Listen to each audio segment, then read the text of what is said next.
একজন দোকানদার ৩৪ টাকায় ৮টি দামে কিছু আপেল কিনলো এবং সেগুলি ৫৭ টাকায় ১২টি দামে বিক্রি করলো। মোট কতগুলি আপেল বিক্রি করলে তার ৪৫ টাকা লাভ হবে? এই ধরনের অঙ্ক করতে গেলে আগে আমরা দেখব ৩৪ টাকায় কটা আপেল কিনেছে, ৮টি।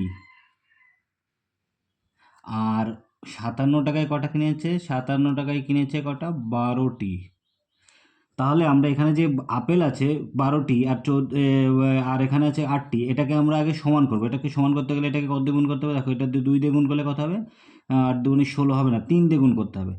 তাহলে এটা ৩ দিয়ে গুণ করলে হয় ১০২, এটা ৩ দিয়ে গুণ করলে হয় ১০২, আর এটা ৩ দিয়ে গুণ করলে হয় কত? এটা হয় ২৪, আর এটাকে ২ দিয়ে গুণ করলে হয় কত? ১১৪, আর এটাকে ২ দিয়ে গুণ করলে ১২ দুগুণে ২৪। দেখো এখানে ২৪ আর এই ২৪ সমান হয়ে গেছে। সমান যেহেতু হয়ে গেছে তার মানে এখানে এখানে কত লাভ হচ্ছে? ১২ টাকা। সেটা কটা বিক্রি করে? ২৪টা বিক্রি করে।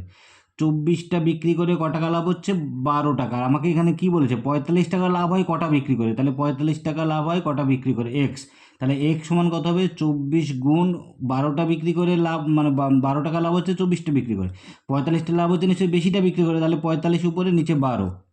১২ দিয়ে কাটলে ১২ দুগুণে ২৪, আর ৪৫ জনে কত হয়? ৯০। তাহলে ৯০ কততে আছে? অপশন বিতে আছে।